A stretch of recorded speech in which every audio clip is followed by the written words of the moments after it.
So here's where things begin for real. I want to welcome people to the course, and I want to welcome people to the first series of lecture with is in the brain of neuroscience. And I want to begin this series of lecture and the course itself with a story about a man named Phineas Gage, an event that happened to Gage in summer of 1848 in Kentish, Vermont. So Gage was a blasting foreman working on a railway construction project, and his job at the time was to clear a vast rock so that they could lie down tracks. And to do so, his routine during those days was that he would bore a hole on the rocks. Inside the hole, he poured blasting powder and fusin. Then he would cover that up with dirt and sand and take a tamping iron which he carried with him. A big piece of steel looked like a javelin and asked it to tape down the sand and dirt, so that later the cold set the fuse and cause the explosions. Well, one day something didn't work.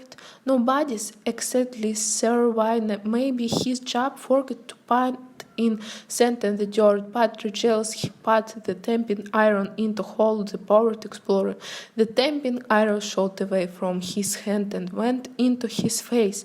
It entered the left side to get Jeff moving in a powered direction. It passed behind the left ear through the left side of the brain, and it went out the top of his skull and landed several feet away of the latter.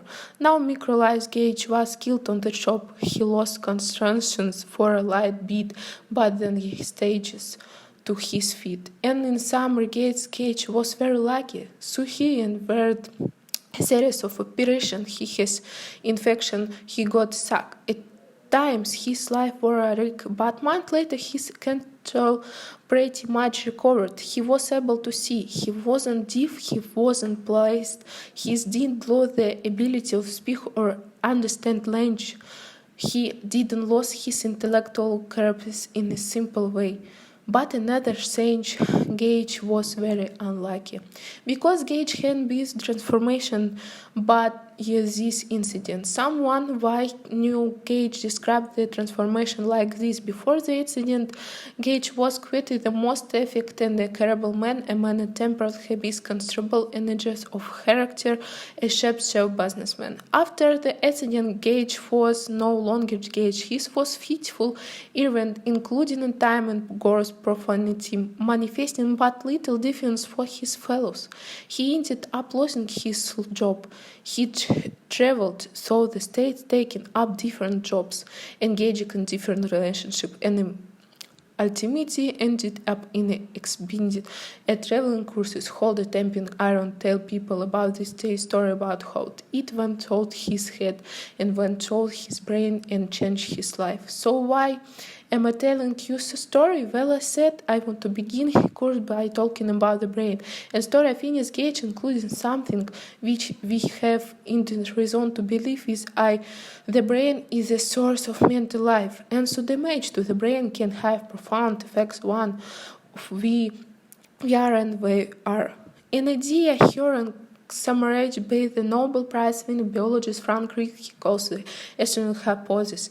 It's right the astonishing hypothesis is your joys and your sorrows, your memories and your ability, your sense of personal identity, and the field will affect no more than behavior or was assembly nerve cell and their molus. And the idea then is something people like to put in the mind is the brain, are that the means that the brain does or the mental life emerges from the brain. The official terms for this is materials that we are material beings. Everybody, except that our arms and legs on our hair and kindness are made of the same sort of stuff as rabbits and automobiles and cups. But the idea that our mental life what makes special or most intimate feelings and those also arise from these material things. And this idea that makes possible description of neuroscience and much of psychology.